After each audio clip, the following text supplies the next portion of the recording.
Alright guys, how y'all doing? This is a drone rooster here, and hadn't done a video in a while. Pretty excited about this one. I'm going to give my take on the DJI FPV drone. Big jet going overhead there. But anyway, kind of just wanted to give my regular guy's opinion on this new drone. There's a lot of videos already out there give you specs and why to buy it and why not to buy it and why you should do this and why you should do that. But what I don't think they're giving DJI enough credit about is the this is a leap in the evolution of droning. Now, is it a leap forward, a leap to the side, or a leap backwards? I mean, I guess it depends on who's buying it. And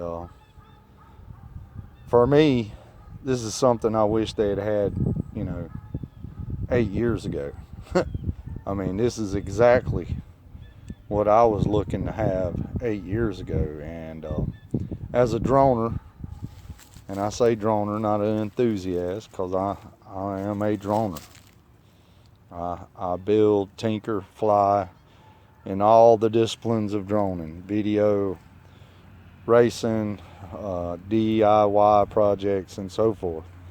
But I kind of want to go through a few things, a few of my drones and a few of my experiences, and kind of give my take on it. And then I'm going to give this bad boy right here its first flight, and we'll go from there.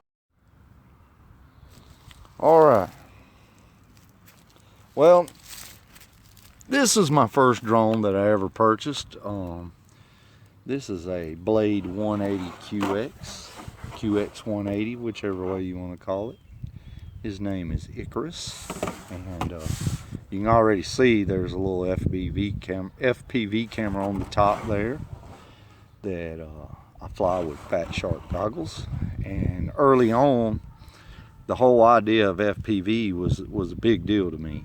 Being able to see what the drone sees and fly like I'm flying in it. And kind of started my quest for FPV and kind of my thirst for flying. This has been a way modified one here. It's had a lot of pieces cut out of it for weight. Probably not an original piece left on it. It still flies. I still fly it.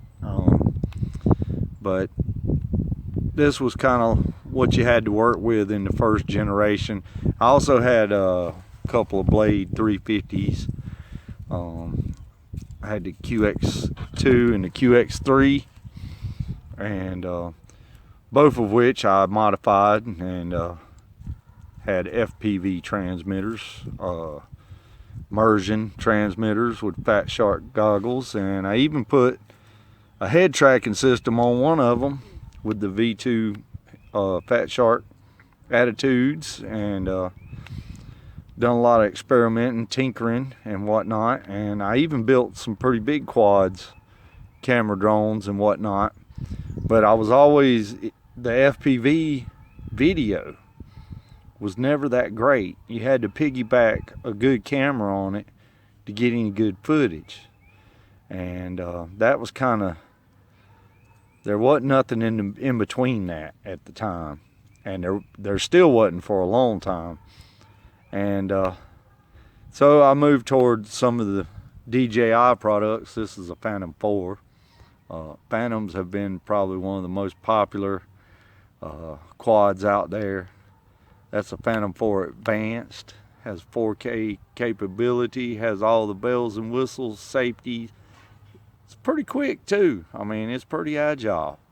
But this is basically what you had to work with on the videography side of things. It's a great drone. Love it. I have an Inspire 1. It's a great drone, and I love it. And but they're big. They're complex. I do have FPV capabilities on these through goggles. that I can fly them through goggles to get a better picture of what I'm shooting and whatnot. But most of the time, kind of line of sight, looking at a tablet, looking at a phone, cruising around. And after that, my next jump was into the FPV racing. I've done a little FPV racing. I've built probably 3 or 4 of these.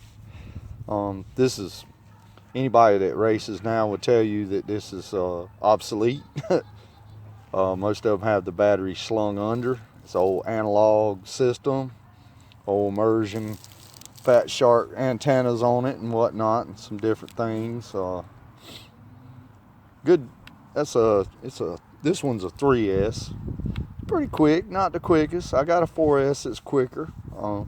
Real agile, and there again, to get any kind of good footage, you got to piggyback a camera, and even then, it's kind of, you know, hit or miss on that if you're doing anything other than racing.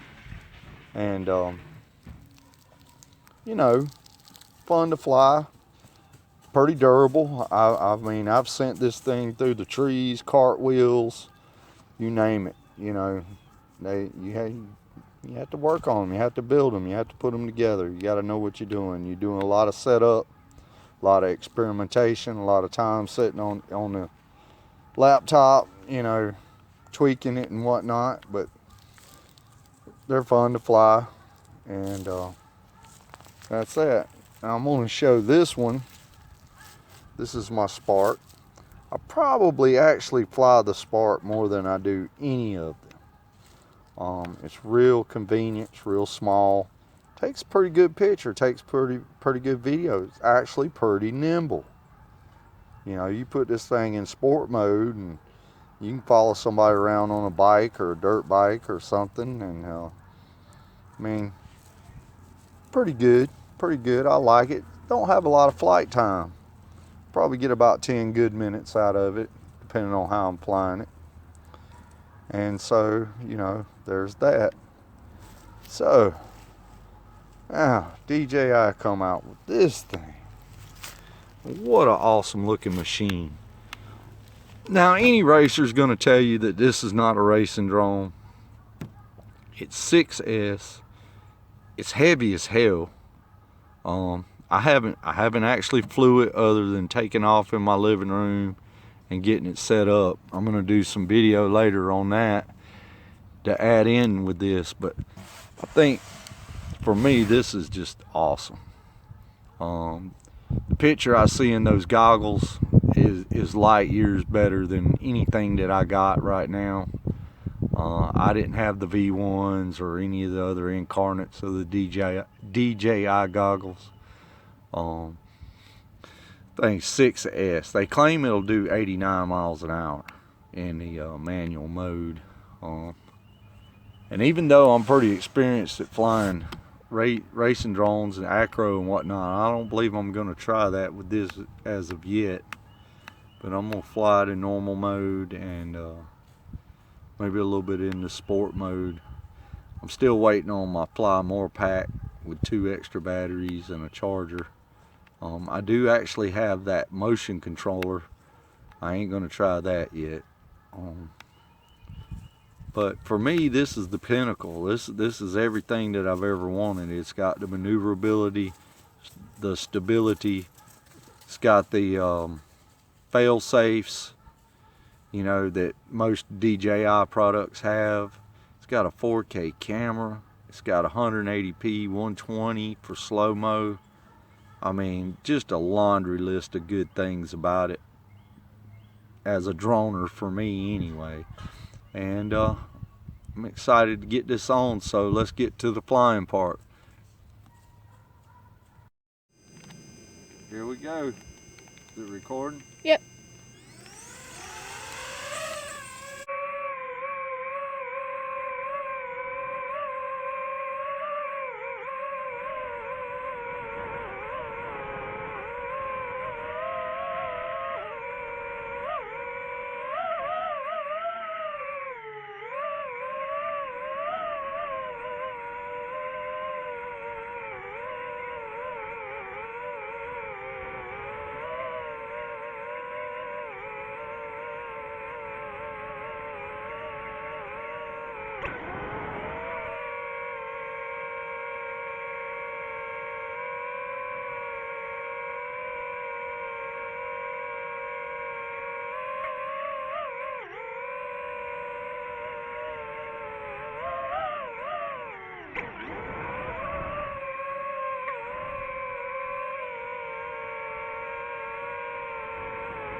try sport mode.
Picture there? Yeah.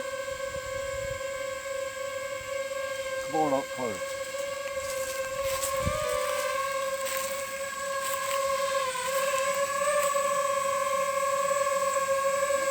Can you get in a little closer?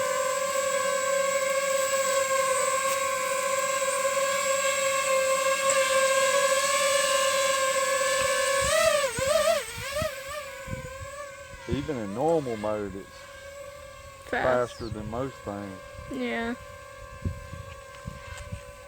I just don't want to hit that manual mode. Wow.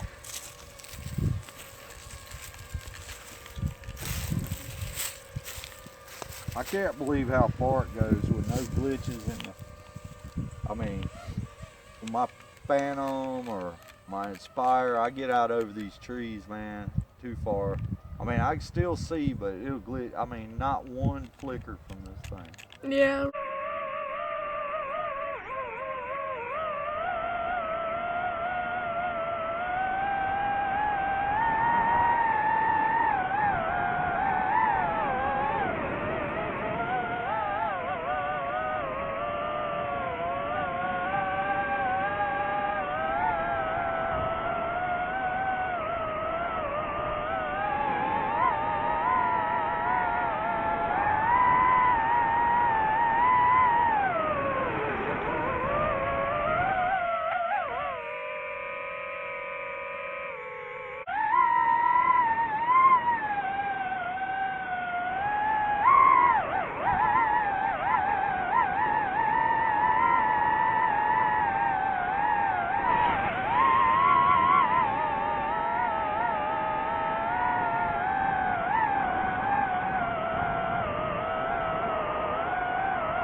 Okay guys, I'm back here at the computer desk, and I just got done looking at the footage that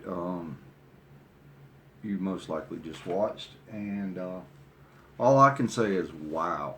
wow. This thing right here, if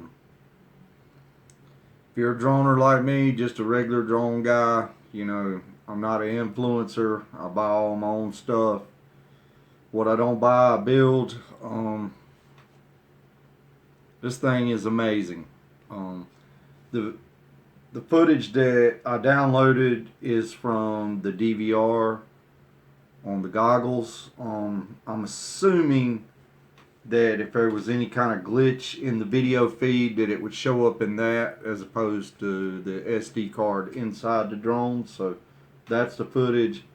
Not one blink, not one pixelation, static, anything. And I mean, this thing hauls ass for sure. I mean, that was just sport mode.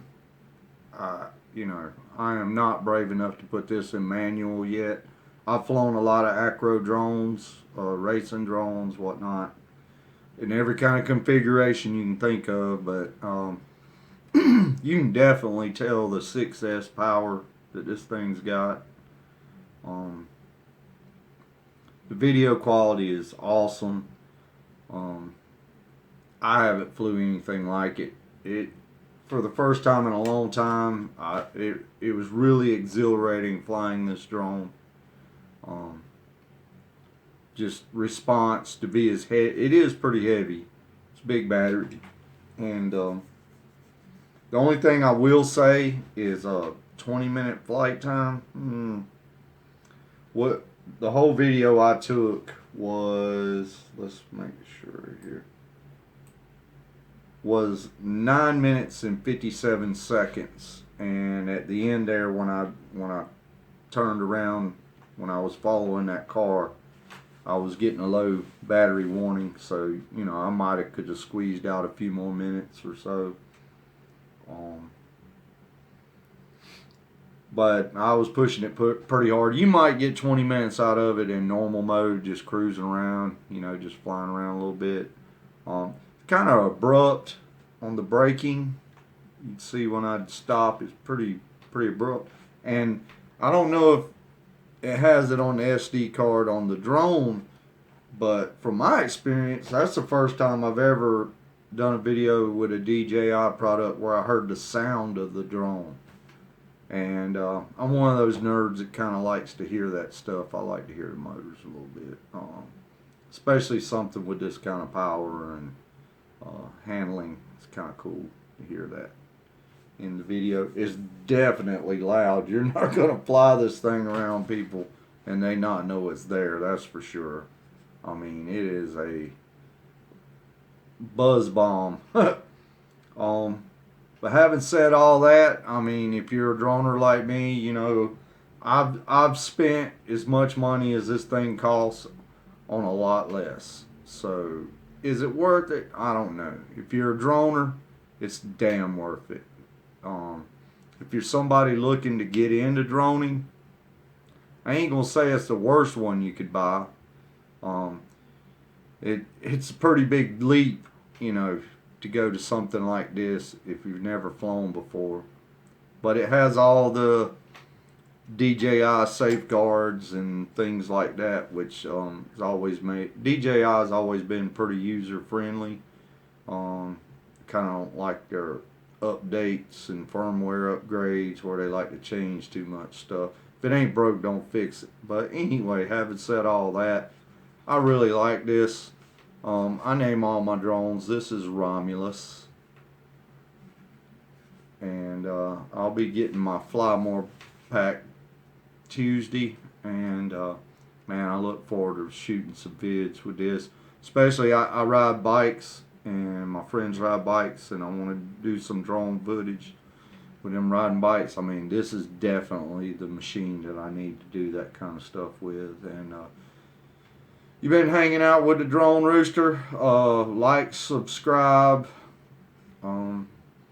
Hell, even tell me if you didn't like it. I don't give a damn. But we'll catch you around. Safe flying.